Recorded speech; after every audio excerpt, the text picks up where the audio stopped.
Hello दोस्तों, नमस्कार। तो कैसे हो आप? तो चलिए आज हम फिर लेके आए हैं आपके लिए क्लास 10 का एक बहुत बढ़िया है चैप्टर उपभोक्ता संरक्षण। इसको आज हम पढ़ेंगे कब यह कानून हमारे देश में आया था, ठीक है, और क्या है उपभोक्ता, कौन होते हैं और कौन कौन से अधिकार होते हैं इनके, ये सारी चीज़ को हम जानेंगे। और सबसे पहले तो आपकी एग्जाम की तैयारी भी अच्छे ढंग से हो जाएगी। क्लास 10 का एग्जाम आ रहा है और एक चैप्टर को बहुत कम समय में हम खत्म करेंगे और आपको रटने की जरूरत नहीं पड़ेगी, यानी कि सारी चीज़ों को बहुत अच्छे ढंग से कम समय में हम विश्लेषण करके समझा देंगे। तो चलिए सबसे पहले हम बिना लेट किए हुए इस चैप्टर को शुरू करते हैं और जानते हैं, ठीक है। उससे पहले हम थोड़ा समझते हैं कि आखिर उपभोक्ता होता कौन है और इसे कौन कौन से अधिकार होते हैं, ठीक है। चलिए शुरू करते हैं। तो देखिए सबसे पहले हम इस चीज को देखते हैं। आप कहिएगा कि गुरुजी आप ये फोटो कहां से ले आए, ठीक है, ये मेसी और शाहरुख खान का फोटो। तो याद रखिएगा बैजू जो बहुत बड़ी यानी कि इंस्टीट्यूट है, यानी कि भारत की जो बहुत बड़ी कंपनी है, यानी कि बच्चों को जो पढ़ाती है ऑनलाइन टीचिंग ऑफलाइन टीचिंग, ठीक है। अब उनके ऊपर केस हो गया है। अब यह केस हुआ कहाँ है तो याद रखिएगा, ये देखिए जिला उपभोक्ता आयोग है ना, मुजफ्फरपुर में इनके ऊपर केस हुआ है। किसने किया है भैया? तो यहाँ पे देखिए शमशाद अहमद नाम के एक व्यक्ति ने इनके ऊपर क्या कर दिया है, तो इनके ऊपर केस कर दिया है। अब केस क्या चीज का है, तो इनके दो बच्चे थे, बैजू के क्लास में पढ़ने गए थे और पढ़ने के बाद इनको जैसे कि असंतुष्टि हुई, अच्छा नहीं लगा, तो इन्होंने क्लास छोड़ दिया। क्लास छोड़ने के कुछ दिन के बाद पता चला कि अब देखिए इनके पिताजी का कहनाम है कि हमने तो सारे पैसे पे कर दिए थे। उसके बाद हमारे बच्चे ने यानी कोचिंग संस्थान को छोड़ा था। अब उसके बाद पता चला बाद में कि इन बच्चे के ऊपर यानी कि इनके ऊपर दोनों अच्छे खासे लोन आ गए। अब यह लोन लिया कौन? तो एक कोचिंग संस्थान वालों ने लोन ले लिया। अब किनके ऊपर? तो इनके दोनों बेटे के ऊपर। अब ये चीज़ तो इनको समझ में आया नहीं, इन्होंने तो किसी तरह का लोन लिया नहीं। अब बैजू की तरफ से पता चला कि आखिर इंस्टीट्यूट वालों ने ऐसे ऐसे करके लोन ले लिया है। फिर उन्होंने क्या किया, कंज्यूमर कोर्ट में गए और ये सारा चीज़ क्लियर किया कि हाँ चलो भैया मेरे साथ तो इसमें ए भी आ गए, शाहरुख खान और मेसी भी आ गए। आखिर क्यों ये लोग आए हैं? तो ये लोग इनके ब्रांड एम्बेसडर है बैजू की, ठीक है। तो इनके खिलाफ भी केस हो गया है और कहने का मतलब ये लोग भी मुजफ्फरपुर शायद आ सकते हैं, ठीक है। तो चलिए, एक तो ग्राहक का पावर होता है, उपभोक्ता का मतलब होता है ग्राहक, यानी कि हमारा पावर। तो ये चीज तत्काल के सबको हम बताए हैं कि उपभोक्ता को ये अधिकार है। तो देखिए उपभोक्ता का पावर है, तब नहीं ये बैजू के खिलाफ ये लोग आवाज उठाए हैं, केस किए, चाहे कुछ भी किए हैं। चलिए इसी तरह के जो क्वेश्चन है सारे क्वेश्चन को अब हम क्लियर करेंगे और इस चीज को अब हम थोड़ा विस्तार से समझते हैं, ठीक है। चलिए अब पहले हमको पढ़ना है, हमको क्या पढ़ना है, सबसे पहले हम ये समझेंगे कि हमें पढ़ना क्या क्या है, ठीक है। तो सबसे पहले यहाँ पे समझिए इस चीजों को प्यारे बच्चों, उपभोक्ता किसे कहते हैं। पहला क्वेश्चन, उपभोक्ता कहते किसको है, ठीक है, सबसे पहले ये जानेंगे, ठीक है। दूसरा नंबर क्वेश्चन हमें पढ़ना है कि उपभोक्ता संरक्षण कब लागू किया गया था। उपभोक्ता संरक्षण कब लागू किया गया था। अगला क्वेश्चन पढ़ना है कि उपभोक्ता के कौन कौन से अधिकार है, ठीक है, ये क्वेश्चन पढ़ना है। उसके बाद हमें पढ़ना है उपभोक्ता के कौन कौन से कर्तव्य होते हैं, ठीक है। उसके बाद हमें पढ़ना है कि मानवाधिकार आयोग क्या है, मानवाधिकार आयोग क्या है, ठीक है। उसके बाद है उपभोक्ता संरक्षण की विशेषताओं को बताएं, उपभोक्ता संरक्षण की विशेषताओं को बताएं। उसके बाद है उपभोक्ता को जागरूक कैसे किया जा सकता है, ठीक है। चलिए तो इतना चीज हमें पढ़ना है। इतना चीज पढ़ने के बाद शायद ही आपको कुछ बचेगा, यानी कि सारा का सारा चैप्टर आपका हम क्लियर कर देंगे, एक भी क्वेश्चन आपका डाउट नहीं करेगा। तो बिना देर किए हुए हम इसको शुरू करते हैं, ठीक है। चलिए अब हम पढ़ते हैं क्वेश्चन को। यहाँ पे हम देखते हैं कि उपभोक्ता किसे कहते हैं। देखिए यहाँ पे एक चीज आपको दिखाई दे रहा है कि यहाँ पे एक देखिए ये शॉप है ना, यहाँ पे सामानें रखी हुई है। सामान्य रखने का मतलब समझे, यहाँ पे सामानों की बिक्री की जाती है भैया। अब यहाँ पे देखिए हो सकता है कि ये ग्राहक होंगे, ठीक है, ये भाई साहब क्या है, ग्राहक है ना, और ये दुकानदार है, ठीक है, दुकानदार ये भी ग्राहक है ना। अब इनको समझा रहे हैं, ठीक है। अब ये जो व्यक्ति सामान खरीदता है ना बाजार से, जो व्यक्ति सामान खरीदता है उसे हम उपभोक्ता कहते हैं। जो भी व्यक्ति अगर बाजार से सामान खरीदता है उसे हम क्या कहते हैं, उपभोक्ता कहते हैं। हम आप चाहे कोई भी व्यक्ति, ठीक है, वो क्या होता है ना कि बाजार जाते हैं, बाजार से जाने के बाद सामान खरीदते हैं ना।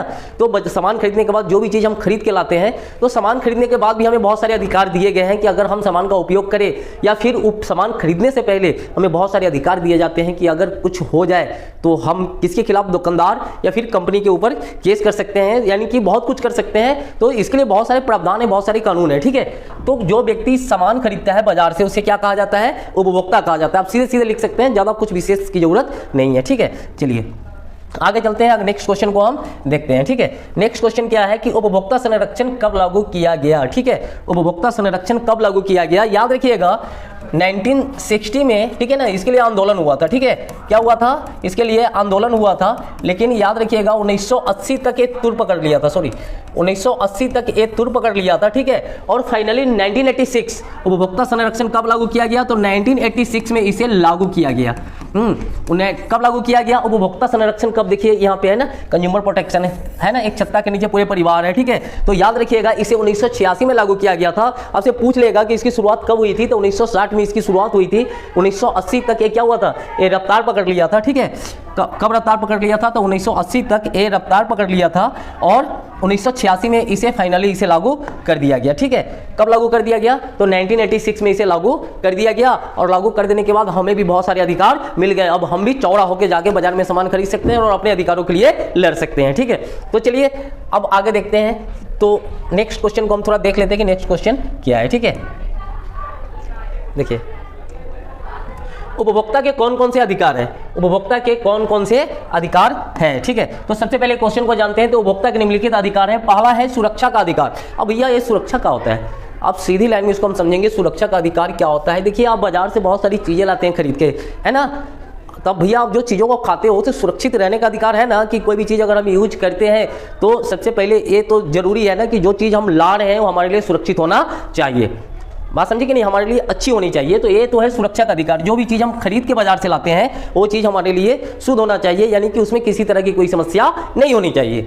दूसरा है सूचना पाने का अधिकार। सूचना पाने का अधिकार अब क्या होता है? जो आप पैकेट खरीदते हैं, आप डब्बा खरीदते हैं। अब यहाँ डब्बा, मान लीजिए कि आपने एक डब्बा खरीदा, ठीक है, कोई भी चीज़ का, कोल्ड ड्रिंक को, कोई भी चीज़ का, है ना। अब डब्बा के देखिएगा ये साइड में जो एक लेबल लगा होता है, यानी कि सारा चीज़ वहाँ पे लगा होता है, हर एक चीज़ दिखता है कि हाँ भैया, उसके अंदर भी पर्ची बना के रखा हुआ रहता है। ठीक है, बाहर भी सटा हुआ रहता है कि इसमें क्या क्या चीज़ मिलाया गया है और ये कब एक्सपायर करेगा, मैन्युफैक्चरिंग क्या है और इसका उपयोग कैसे करना है। तो सूचना पाने का अधिकार, यानी कि सूचना पाने का अधिकार कि हम जो वस्तु खरीद रहे हैं वो वस्तु क्या चीज़ से बनी है, उसका उपयोग कैसे किया जाएगा। तो ये तो हो गया सूचना पाने का अधिकार। तो समझ में आ गया सूचना पाने का अधिकार। तीसरा है पसंद या नापसंद का अधिकार। ठीक है, तो ये चीज़ भी तो आप लिख सकते हैं ना, पसंद और नापसंद का अधिकार। ठीक है, चलिए इसका फायदा, पसंद नापसंद का अधिकार का सबसे ज़्यादा फायदा कौन उठाती है? लेडीज लोग। ठीक है, अब तुम इनको आप देखिएगा, महारानी लोग को साड़ी की दुकान में, है ना, यानी कि महारानी लोग साड़ी की दुकान में मिल जाएगी बेचारे साड़ी दुकान वालों को, है ना, 50-50 पीस साड़ी निकलवा देगी और बाद में कहेगी कि हमारा तो साड़ी पसंद नहीं आया। अब बेचारा दुकान वाला मुंह बना लेगा। ठीक है, अब कहेगा कि अब क्या कर भी तो कुछ नहीं ना सकता है, क्योंकि इनको तो अधिकार मिला गया है ना, यानी कि जो उपभोक्ता है उनको तो अधिकार है पसंद नापसंद का अधिकार। पसंद पड़े तो ठीक है, ना पसंद पड़े तो पसंद पड़े तो ठीक है, या नहीं पसंद पड़े तो ठीक नहीं है। तो चलिए ये चीज़ तो समझ में आ गया, पसंद और नापसंद का अधिकार। पसंद है तो खरीदेंगे या नहीं पसंद है तो नहीं खरीदेंगे, कोई ज़बरदस्ती नहीं कर सकता है। उसके बाद क्या है? उसके बाद है निवारण का अधिकार। क्या चीज़ का अधिकार है? निवारण का अधिकार। अगर किसी सामान का उपयोग अगर आप करते हो, अगर करने के बाद आपको कोई समस्या होती है तो आपको यह अधिकार दिया गया है कि आप उसका निवारण यानी कि कर सकते हो, करवा सकते हो। ये सारे अधिकार आपको दिए गए हैं। ठीक है, तो इतना चीज़ तो समझ में आ गया। चलिए तो देखते हैं नेक्स्ट क्वेश्चन, उपभोक्ता के कौन कौन से कर्तव्य है। अगर आपको अधिकार दिया गया है तो आपको कर्तव्य भी दिया होगा। ठीक है, तो सबसे पहले देख लेते हैं कि हमारा कौन कौन से कर्तव्य है, कि अगर हम दुकान जाए तो हमें क्या क्या करना चाहिए और क्या क्या नहीं करना चाहिए। तो पहला चीज है कि भैया अगर आप दुकान में जाइए तो बिल, रसीद, गारंटी कार्ड लेना ना भूले। अगर सामान उपयोग करते समय अगर आपको कोई समस्या होती है तो अगर आप कंज्यूमर कोर्ट में जाइएगा तो किसके खिलाफ केस कीजिएगा? अगर जिसके खिलाफ केस कीजिएगा तो आपके पास सबूत होना चाहिए ना कि हाँ भैया कि हम क्यों। तो बिल, कभी भी सामान खरीदे तो बिल, रसीद, गारंटी कार्ड, वारंटी कार्ड जो भी हो वो सारा चीज लेना ना भूले, ये आपका अधिकार है। ठीक है, तो दूसरा है वस्तु की पूर्ति के अनुसार ही उपभोग में वृद्धि या कमी करें। कहने का मतलब है कि कभी भी चीज याद रखें कि अगर आपको कोई चीज की जरूरत हो, यानी कि वस्तु की पूर्ति के अनुसार ही उपभोग या वृद्धि में, तो वस्तु की पूर्ति यानी कि वस्तु का पूर्ति का मतलब समझ रहे हैं ना, कि अगर आपको वस्तु की जितनी जरूरत है उसी के अनुसार उसका उपयोग कीजिए। ठीक है, बात समझे कि नहीं? ज़्यादा लेने की जरूरत नहीं है। बात समझे कि नहीं? तीसरा है उपभोक्ता संरक्षण नियमों की जानकारी रखना, यानी कि उपभोक्ता संरक्षण 1986 के तहत आप जाके देख सकते हैं, गूगल से लेके कहीं भी आप सर्च कर सकते हैं कि उपभोक्ता संरक्षण के द्वारा जो भी नियम दिए गए हैं उसकी जानकारी आपको रखना चाहिए। अगला क्या है? कालाबाजारी, तस्करी का उजागर करना। अगर आपके आसपास कोई कालाबाजारी करता है, तस्करी करता है, किसी तरह है, अगर कोई ब्लैक काम करता है तो उसके खिलाफ आवाज़ आप उठा सकते हैं, ठीक है, सरकार को सूचना दे सकते हैं। इसके लिए हम आपको आगे टोल फ्री नंबर 1 देंगे, ठीक है। आपके पास अगर नहीं है तो वहाँ से आप टोल फ्री नंबर लेके और सरकार को सूचना दे सकते हैं कि ये आदमी कालाबाजारी गैर कानूनी काम को कर रहा है। चलिए हो गया। अब चलिए हम आगे देखते हैं नेक्स्ट क्वेश्चन को।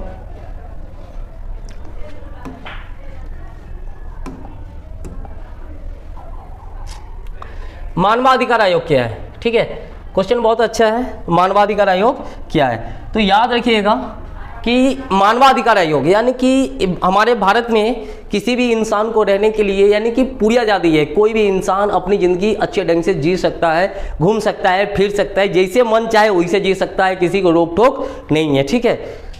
अरे भाई तुम किसी को देख के थूक भी नहीं फेंक सकते हो बेवजह, हाँ, अगर उसको समझ में आ गया ना मानवाधिकार तो फिर तो तुम्हारे ऊपर तो यानी कि तुम्हारे ऊपर केस कर देगा वो, ठीक है। सबसे पहले इस समाज में सभी व्यक्तियों को पूरे ढंग से जीने का अधिकार है, चाहे वो जैसे दिए, ठीक है, यानी कि वह मानव है तो उसको पूरा अधिकार दिया गया है, अपना जिंदगी जैसे जी ले, उसको कोई रोक टोक नहीं सकता है ना। देखिए यहाँ पे कितना अच्छा चीज लिखा हुआ है, शांति हो, सद्भावना हो, भाईचारा हो, है ना, फिर धारा पर है ना सुधामय प्रेम धारा हो।